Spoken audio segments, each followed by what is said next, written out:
안녕하세요. 고양시에서 전목 선인장을 재배하고 있는 농업인 김건중입니다. 여러분, 이 배드는 몇 해 전에 무름병에 와갖고 큰 손해를 입었던 배드입니다. 그때 빨리 병을 진단하고 방제하고 그랬으면 되는데 지식이 좀 부족해갖고 그게 좀 못 일났습니다. 그래서 오늘은 정확하게 방제하는 것이 얼마나 중요한지, 그리고 그 부분에 더 전문적이고 자세한 설명을 해주실 박사님을 모시고 한번 알아보겠습니다. 자, 어서 오세요, 박사님. 네, 안녕하세요, 김 사장님. 주로 전목 선인장에 주로 생기는 병들이 어떤 병입니까? 주로 무름병하고 썩은병이 많이 발생하고 있고요. 기타 탄저병이나 역병 이런 병들도 많이 발생하는 걸로 알고 있습니다. 썩은 병은 이 땅에서 맞닿은 지하보 썩은 병하고 또 어떤 거는 접목을 해놨는데 접목 부위 밑에서부터 썩어 올라오는 병이 있더라고요. 네, 다양한 경로로 이제 병이 발생하게 되는데요. 보통 썩은병 같은 경우는 사상균 이런 쪽에 많이 있고요. 주로 온실내 고온 다습한 환경에서 이제 발병이 잘 되는 특성을 가지고 있습니다. 썩은병은 이제 후사림균과 보트리스균에 의해서 발생이 자주 이루어지는데요. 이제 지하부 줄기 썩은병은 좀 연중 발생하고 밑둥 썩은병과 접목 부위 질긴 썩은병은 보통 한 6월에서 8월 이 사이에 주로 많이 발생합니다. 그럼 예방하는 게 제일 중요한 것 같은데 어떻게 예방할 수 있을까요? 예방을 위해서는 물을 준 후에 이제 환기를 통해서 이제 건조를 시키는 게 중요하고요. 이제 포장이나 이런 쪽에 물이 고이지 않고, 그리고 밤에 밀폐된 환경 속에서 이제 상대 습도가 높아지지 않도록 관리하는 것이 중요하고요.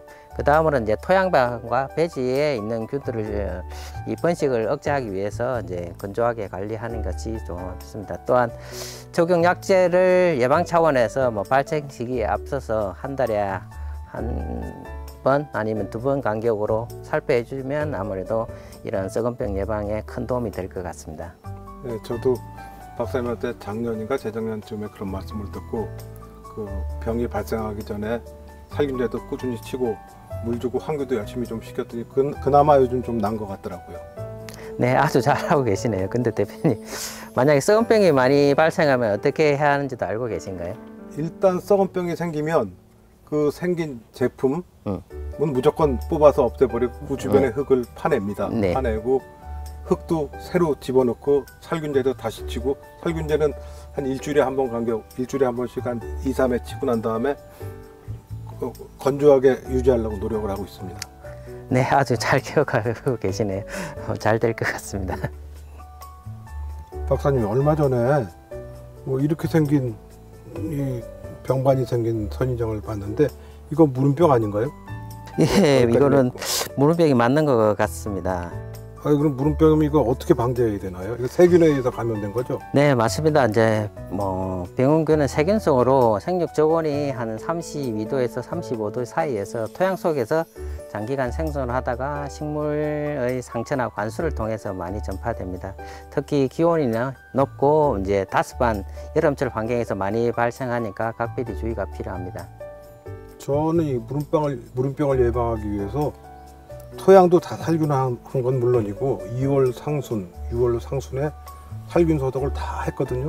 근데도 이게 생겨버렸네요. 이건 어떻게 치료제는 없는 겁니까? 치료보다는 예방이 더 중요한데요. 이제 적용약제를 발병 초기부터 일주일 간격으로 한 3회 이내에 골고루 살포해 주시고요. 주변에 전염되지 않도록 발병주를 이제 미리 뽑아주는 것도 중요합니다.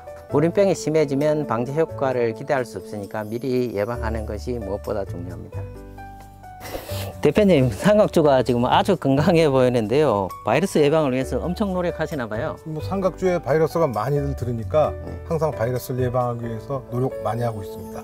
네, 맞습니다. 이제 선인장에 기생하는 바이러스는 여러 종이 있는데요. 대표적인 게 CVX 바이러스입니다. 일단은 감염되면 선인장 생존이나 품질이 나빠지게 되는데요. 바이러스는 주로 삼각주 절단 과정이나 이제 접목 과정에서 도구에 의해서 주로 감염이 됩니다. 이런 도구에는 감염을 철저히 차단할 필요가 있고요. 또한 감염된 개체는 다른 선인장을 감염시킬 수 있으니까 제거하는 것이 좋은데요.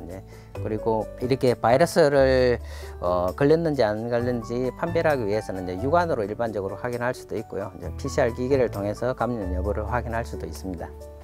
예, 대표님, 삼국지에 병에도 없고 해충 피해도 없는 것 같은데요. 정말 잘 키우셨는 것 같습니다. 올해는 몇 년 전부터 날씨가 온난화 현상 때문에 그런지 총체벌레 피해가 말도 못합니다. 열심히 방제를 하느냐고 하는데 글쎄요, 잘 됐는지 모르겠습니다. 네, 맞습니다. 이제 전복선인장 재배에서 가장 큰 피해를 주는 해충은 이제 총체벌레, 깍지벌레, 파방나방, 민달팽이 등 다양한데요. 그 중에서도 총체벌레가 가장 많이 발생하고 피해도 더 큽니다. 맞습니다. 총체벌레는 지금 그 열인순 끝이나 그 연안 쪽으로 주로 파고 먹는데, 총체벌레가 한번 입을 대면 그게 각질화가 되거나 아니면 열인순의 성장을 먹게 하더라고요. 그래서 크기가 매우 작기 때문에 또 발견하기도 어렵고, 그래서 암컷은 또 총체벌레 암컷이 어린집이나 이런 데다 알을 낳기 때문에 방제하기가 무지 어렵다. 첫째, 눈에 안 보이니까 방제가 안 되는 겁니다. 잘. 네, 총체벌레 같은 경우는 이제 건조한 조건을 좋아하는 고요. 연 한 10회 이상 주로 발생하고, 암컷은 주로 어린 잎이나 줄기, 꽃잎 같은 부드러운 쪽에 알을 낳는 것 같습니다. 따라서 쉽게 찾기 위해서는 꽃잎 부위를 나 어린 부위를 주로 흰색 종이에다가 확인하는 방법이 있을 때고요. 식물체를 쳐서 발생 여부를 확인하기도 한다고 합니다. 근데 그게 이제 눈에 보이는 거면 괜찮은데 잘 안 보이니까 완전 박멸하기가 힘들어요. 네, 총체벌레는 원래 정식력이 강하고 약재에 대한 내성도 높기 때문에 초기부터 계획적인 방제 대책이 필요한데요.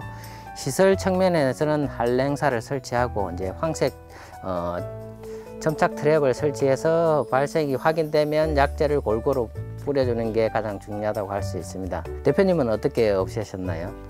총체벌레가 눈에 일단 띄면 안 그래도 예방 차원에서 약은 주로 치지만, 총체벌레 전용약을 2월 중순, 4월 상순, 6월 상순, 7월 하순, 또 9월 하순까지 주기적으로 일주일에 한 번씩, 박사님이 가르쳐 주신 건, 전에 가르쳐 주신 건 일주일 간격으로 치라 그러셨지만 한 4, 5일 간격으로 한 번씩 꾸준히 치고 있습니다.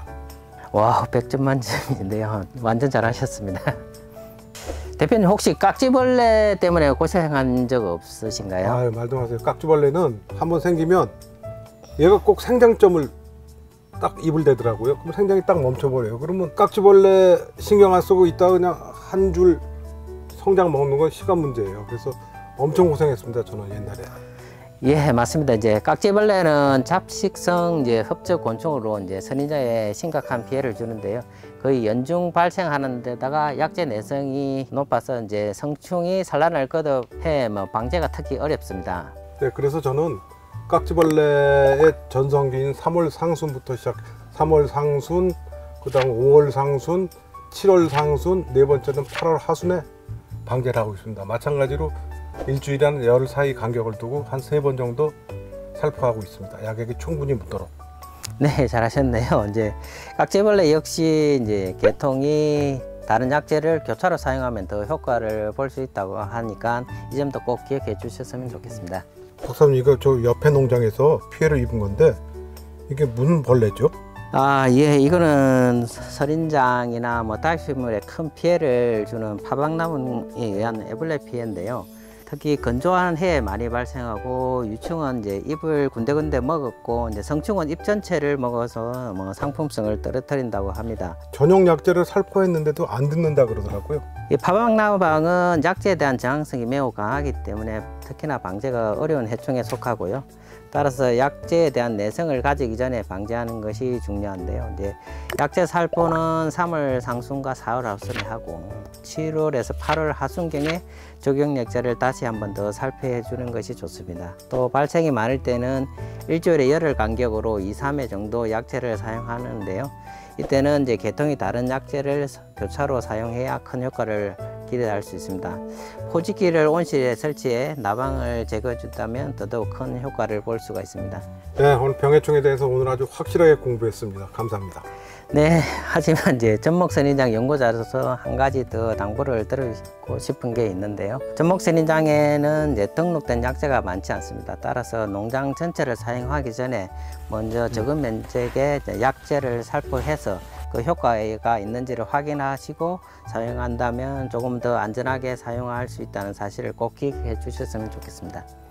네, 소면적에 먼저 살포하기 꼭 기억하겠습니다. 자, 오늘 감사하고요. 전목성 인형을 재배하는 농업인 여러분, 이 내용 꼭 기억하시고 올해도 성공 경영하시길 바랍니다. 파이팅! 화이팅!